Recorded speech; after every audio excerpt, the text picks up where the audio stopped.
Vamos a ver el hiperaldosteronismo primario.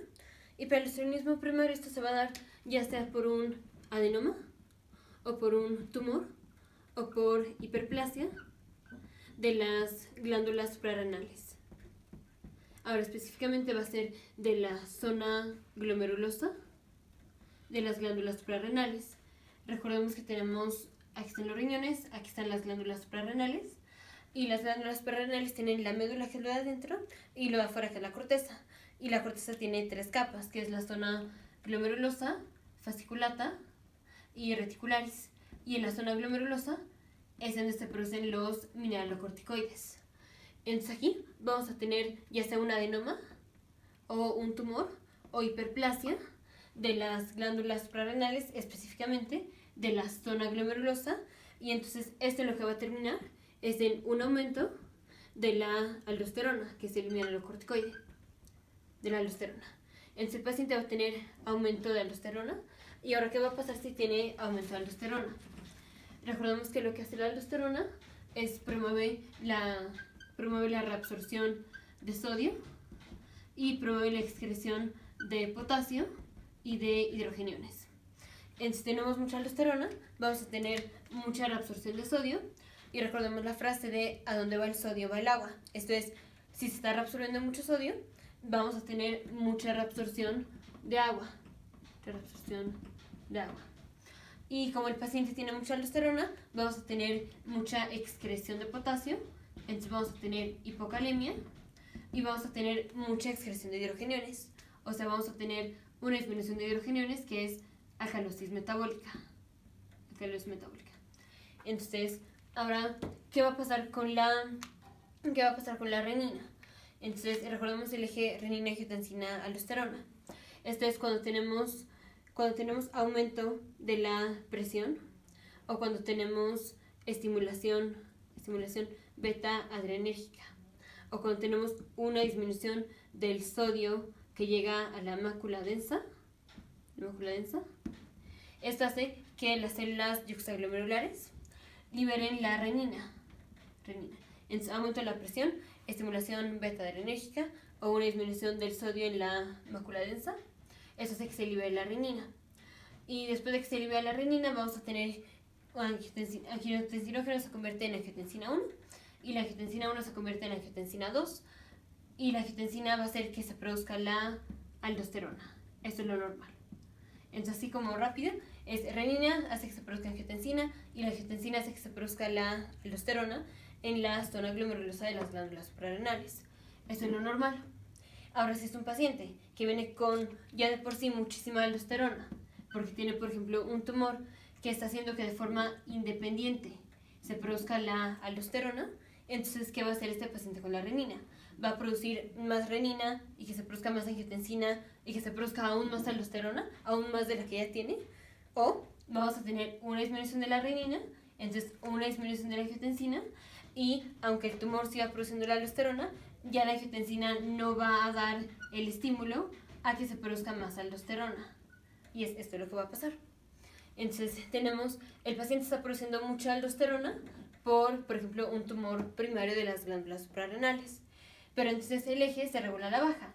Esto es, tenemos una disminución de renina, por tanto una disminución de angiotensina, y entonces ya no tenemos estimulación de las glándulas suprarrenales a que produzcan aldosterona, porque la angiotensina está baja, que es el estímulo. Pero como es un tumor, son células que, aunque no tengan el estímulo, van a producir aldosterona. Entonces es un paciente que va a tener aumento de aldosterona, pero disminución de renina. Ahora vamos a ver por qué los pacientes, aunque están absorbiendo mucho sodio, van a venir con concentración normal de sodio, y porque el paciente no va a tener edema. Entonces vamos a poner primero porque vamos a creer que el paciente va a tener edema, y ahorita vemos por qué no. Entonces tenemos, aquí está la arteriola aferente, aquí está el glomérulo, aquí está la arteriola eferente, aquí está la cápsula de Bowman, túbulo contorneado proximal, asa de Henle, túbulo contorneado distal y túbulo colector. Entonces aquí, en el túbulo contorneado distal y en el túbulo colector, es donde la aldosterona tiene el efecto. Y lo que hace la aldosterona es promover la reabsorción de sodio y la excreción de potasio y de hidrogeniones. Entonces, si se reabsorbe sodio, se reabsorbe agua. ¿Y a dónde se está reabsorbiendo? Aquí están las células y el agua está pasando de la luz tubular a la célula. Y de la célula va a pasar a vasos capilares que tenemos aquí, que son los capilares peritubulares. Aquí alrededor de la nefrona tenemos capilares, que son los capilares peritubulares. Entonces, digamos, este es un capilar peritubular. Y si se está reabsorbiendo así el sodio, se está reabsorbiendo el agua, y el agua entonces va a pasar de la luz tubular a la célula del túbulo, y del túbulo al capilar peritubular. Entonces vamos a tener un aumento de agua aquí en la luz del capilar, en el capilar.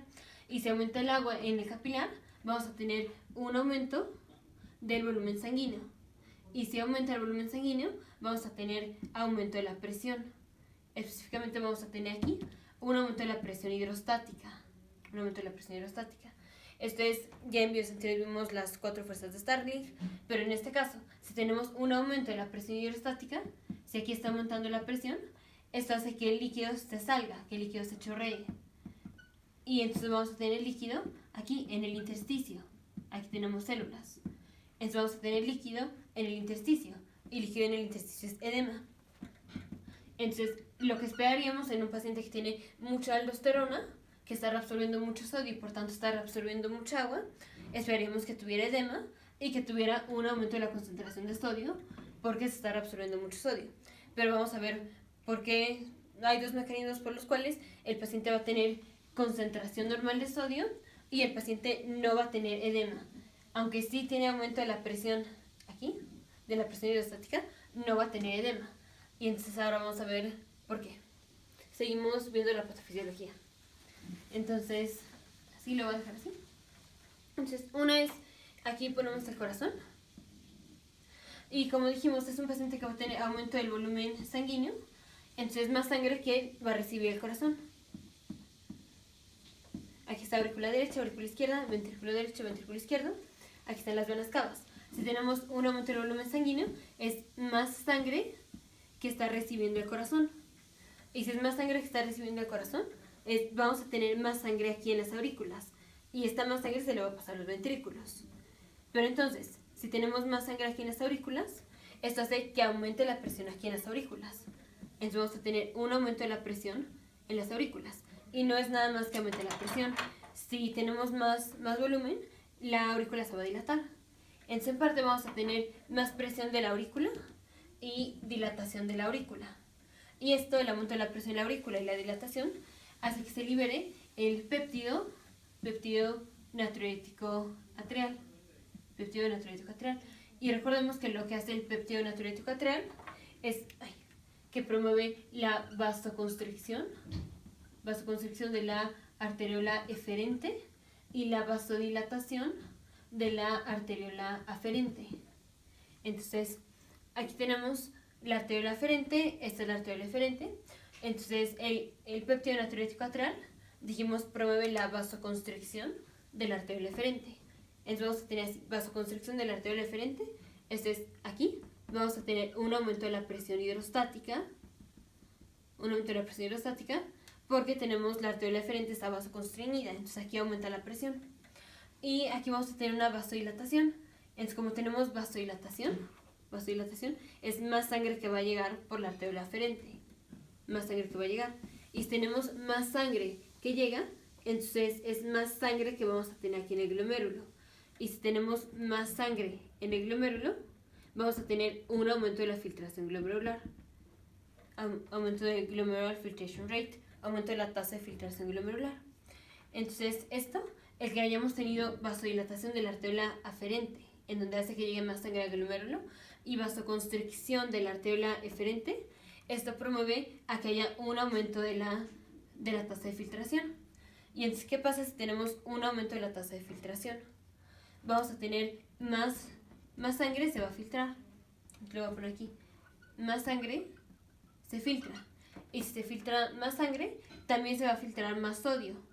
Entonces, todo lo que está aquí se va a filtrar. Se filtra más sangre, se filtra más sodio. Entonces, aunque este era un paciente que estaba reabsorbiendo muchísimo sodio, finalmente, como hay un aumento de la tasa de filtración glomerular, el sodio lo va a estar tirando aquí, a la cápsula de Bowman, y de ahí va a terminar en la orina. Entonces, aunque es un paciente que está reabsorbiendo sodio, aquí lo está tirando. Entonces, la concentración de sodio no cambia. Y lo mismo con el agua. El paciente está reabsorbiendo agua, en donde dijimos vamos a tener un aumento de la presión hidrostática aquí, y dijimos esto promueve que el paciente vaya a tener edema. Pero aquí estamos aumentando la tasa de filtración glomerular. Entonces, si aumentamos la tasa de filtración glomerular, se está filtrando más plasma. O sea, el líquido de aquí se está pasando a la cápsula de Bowman. Y entonces estamos disminuyendo aquí el volumen sanguíneo. Y entonces el paciente no va a venir con edema. No viene con edema. Entonces, aunque es un paciente que está reabsorbiendo sodio y que está reabsorbiendo agua, va a venir con concentración normal de sodio y va a venir con... no va a tener edema. No va a tener edema. Entonces, patofisiología... ya en... me falta el otro mecanismo por el cual el paciente no va a tener edema y no va a tener cambios en la concentración de sodio.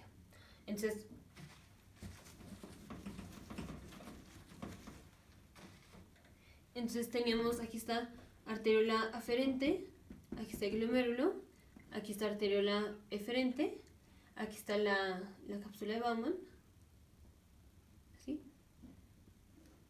Túbulo contornado proximal, asa de Henle, túbulo contornado distal, túbulo colector.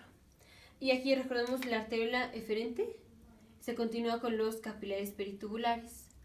Esto que estoy poniendo aquí, así, estos son capilares peritubulares.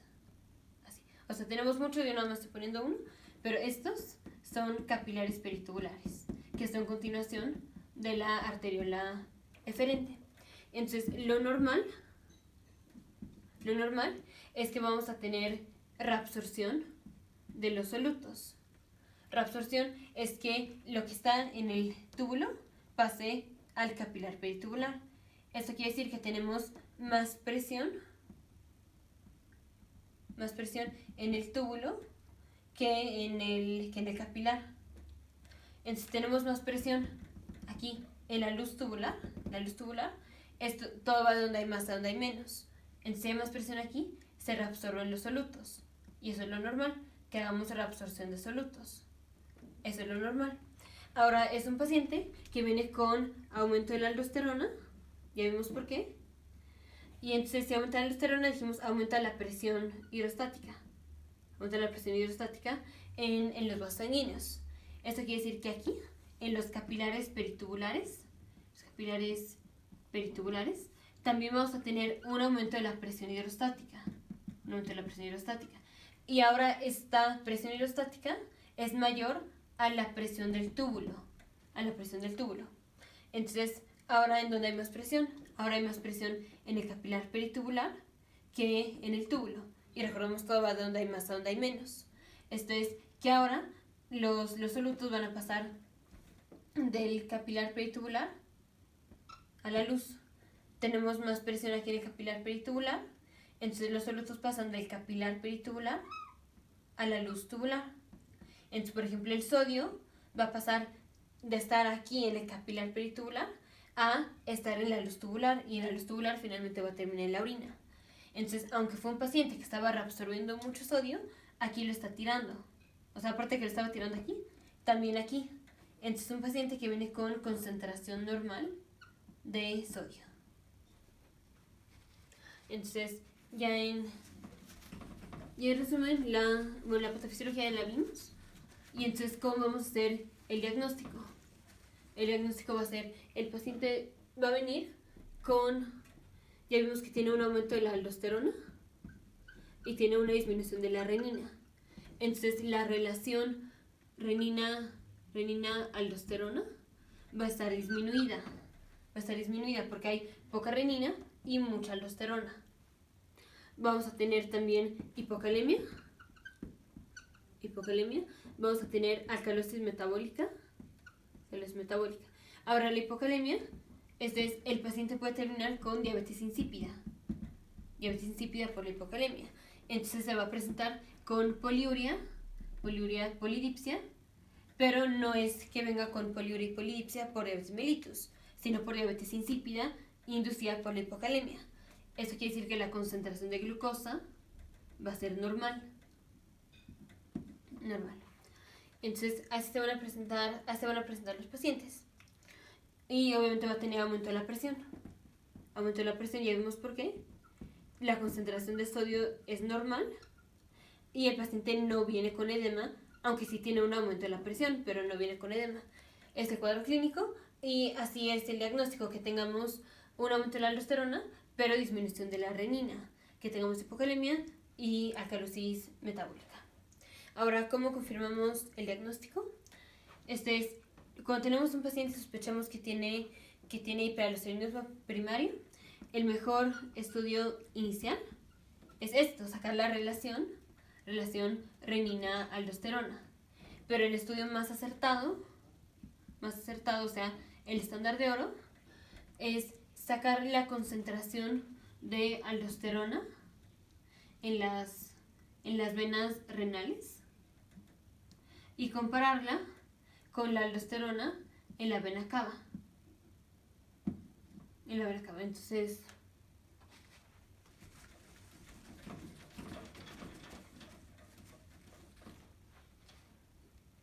aquí tenemos, aquí está el corazón, aquí están las venas cavas, aquí está la aorta, aquí están las arterias renales, aquí voy a poner los riñones, y aquí vienen las venas renales, así, y las venas van a terminar en la vena cava. Entonces, obviamente no es así, nada más es como un esquema. Entonces, vamos a tener mucha concentración de aldosterona aquí en las venas renales, o digamos en las venas que están drenando a los riñones y a las glándulas suprarrenales. Entonces, como aquí tenemos un tumor que está produciendo aldosterona, o la hiperplasia, pues aquí, que está muy cerquita de donde se está produciendo la aldosterona, vamos a tener un aumento de la concentración de aldosterona.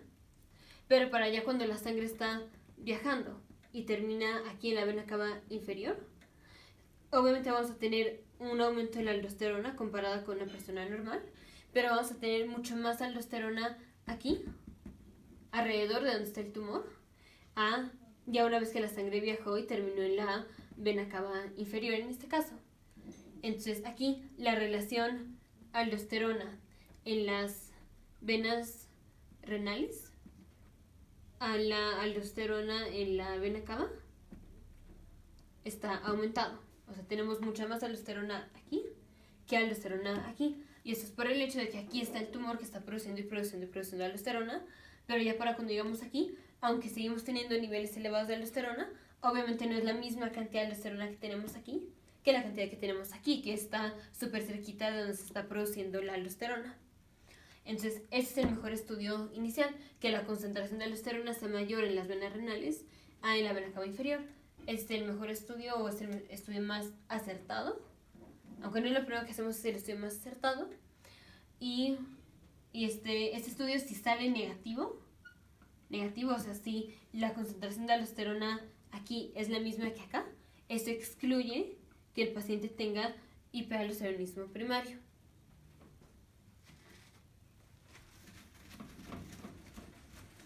Y recordemos que siempre que tenemos una endocrinopatía, primero hacemos las pruebas de laboratorio y luego confirmamos con estudio de imagen.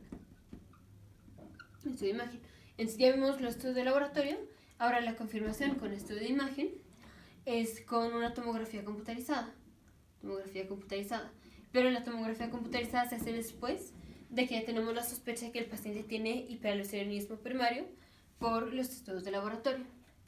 Entonces podemos decir, o dicho de otra manera, la tomografía computarizada confirma que el paciente tiene hiperaldosteronismo primario en pacientes que vienen con hipocalemia, en pacientes que vienen con alcalosis metabólica, o que vienen con aldosterona, de relación aldosterona renina más de 20, porque dijimos la aldosterona está alta, y la renina está disminuida. Y que aparte la aldosterona sea mayor a 15. Entonces encontramos algunos de estos estudios de laboratorio y hacemos una tomografía computarizada. Y en la tomografía computarizada encontramos ya sea un adenoma o un tumor o la hiperplasia de las glándulas suprarrenales. Esto confirma que el paciente tiene hiperaldosteronismo primario. Entonces ya vemos el orden. Primero hacemos los estudios de laboratorio, luego hacemos la comparación de aldosterona en las venas renales versus la vena cava inferior y luego hacemos la tomografía computarizada. Ahora, el tratamiento, recordemos que lo que es un adenoma y el tumor generalmente son unilaterales, o sea que solo una glándula está involucrada. Y en este caso hacemos resección quirúrgica. Pero si tenemos hiperplasia de las glándulas suprarrenales, generalmente es bilateral. Y si es bilateral, no queremos quitar las dos glándulas, porque si quitamos las dos glándulas, el paciente ya no va a producir glucocorticoides, ya no va a producir mineralocorticoides y no va a poder producir los esteroides sexuales. Entonces, no queremos quitar las dos glándulas suprarrenales. Y entonces lo que hacemos es, vamos a dar, por ejemplo, espironolactona o eplerenona, que son antagonistas de los receptores de la aldosterona. Aunque el paciente tenga mucha aldosterona, si podemos hacer que el paciente no responda a la aldosterona, que no responda a la aldosterona es darle un antagonista de los receptores de aldosterona. Y esto es lo que le vamos a dar. Ahora hay que saber que estos tienen efectos adversos, como es efecto adverso de espironolactona es ginecomastia. Entonces, el hiperaldosteronismo primario se puede dar porque el paciente tiene un tumor o un adenoma o hiperplasia de las glándulas suprarrenales.